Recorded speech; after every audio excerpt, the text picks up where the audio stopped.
અમારા સન્માનશ્રી કૃષક ભાઈઓ, બહેનો, માતાઓ, આ ઉપરાંત અમારા સન્માનશ્રી સરકારશ્રી, મુખ્યમંત્રીશ્રી, નાયબ મુખ્યમંત્રીશ્રી, મંત્રીશ્રીઓ અને અમારા સ્પીકરશ્રી, ધારાસભ્યશ્રીઓ, આ ઉપરાંત અમારા પીએમ મોદી સાહેબ, ગૃહમંત્રીશ્રી અને તેમજ અમારા જિલ્લા પંચાયતના અધ્યક્ષીઓ, જિલ્લા પંચાયતના ડેલિગેટો, તાલુકા અધ્યક્ષો, તાલુકા ડેલિગેટો, ગામના સરપંચશ્રીઓ અને ગામના આગેવાનો, આ તેમજ સર્વશ્રીનો અમે અમારા જે મત મુજબ અમે અમારા કથનો રજૂ કરતા હતા અને આ સર્વશ્રીનો હવે અમે કંઈક બાબતોમાં અમારામાં ન્યૂનતા હોય તો અમને લક્ષ્ય અમારું દોરે, પરંતુ આ જાથા નામની સંસ્થાઓ જે છે એની વારંવાર ધમકીઓ મળ્યા કરે છે, જેનાથી અમે કંટાળી ગયા છીએ. અમારી ઉંમર થઈ છતાં અમે વિદ્યાર્થી છીએ. અમે આગાહી ઉંમરના કારણે બંધ નથી કરતા, પરંતુ આ જે સંસ્થા છે તે અમારા શાસ્ત્રો પર કુઠારઘાત પ્રયાસ છે. અમારા પરંપરાગત શાસ્ત્રો જેને અંગ્રેજ સહાયતા કરતી હતી અને સાંપ્રત સરકારમાં યુનિવર્સિટીમાં પણ આ કોર્સ ભણાવવામાં આવે છે. આ ઉપરાંત કેટલીક યુનિવર્સિટીમાં પરંપરાગત જે જ્યોતિષના આધારે કંઈક એના કથનો મિટ્રોલોજીમાં યુનિવર્સિટીમાં પણ કરવામાં આવતા હતા. મિટ્રોલોજીના સાથે સંયોજનમાં હતું. જૂનાગઢમાં કદાચ હશે.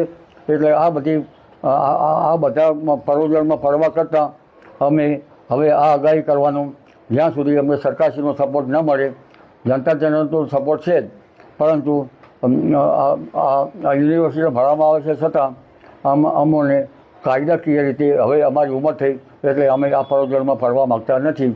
અને જ્યાં સુધી અમને સરકારશ્રીનો સપોર્ટ મળે અથવા તો આ બાબતમાં લેખિત અથવા તો ન લેખિત, તમે પહેલાં સરકારશ્રીમાં અમારી આગાહીઓની નોંધ લેવાતી હતી.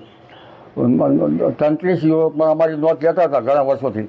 હવે ઘણા વર્ષોની અથાગ મહેનતમાં અમારું જે પરંપરાગત જ્ઞાન છે, જેને અંગ્રેજો સહારના કરતા હતા, તે જ્ઞાન ઉપર પણ પૂર્ણવિરામ મુકાઈ ગયું. અમારા ઋષિમુનિઓ જે બૃહદ સંહિતા હતી તેના પર પણ હવે આ શાસ્ત્રો ભૂળ ખાતા પડી રહ્યા છે. મેઘ મહોદય, મેઘ મારા, ભરડી વાક્યો, કેટલા વખતનો હવે અંગ્રેજીમાં ટ્રાન્સલેશન થયા છે. તો આવા વિદ્વાનો અંગ્રેજીમાં છે, પણ છતાં આ ઉપરાંત લગભગ ભદ્રબાહુ સંહિતા, મેઘ મહોદય, આવા ભૂષણરૂપ ગ્રંથો જે છે એ ગ્રંથો હવે ધીરે ધીરે આવા બળોના કારણે એક અલમારીમાં મૂકી દેવામાં આવશે.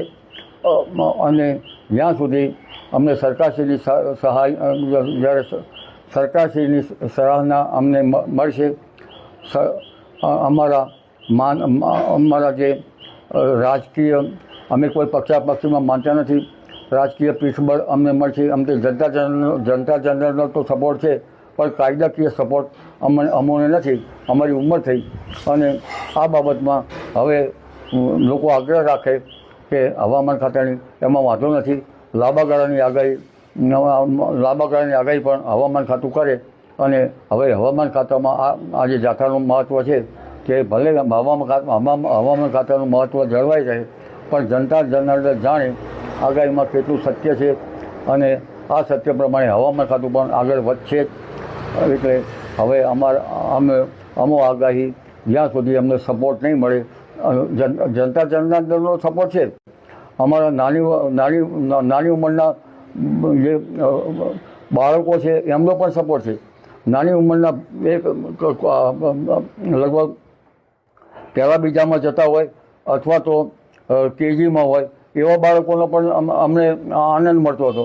હવે આ બધું અમારી આગાહી જ્યાં સુધી અમે નિવૃત્તિ નથી લેતા, જ્યાં સુધી અમને સરકારશ્રીનો સપોર્ટ નહીં મળે અને આ બાબતમાં અમને કાયદાકીય સપોર્ટની ધારણા અમને મળે તો પછી અમે આગાહી આગળ વધારીશું. બાકી અત્યારે અમે આગાહી બંધ કરીએ છીએ.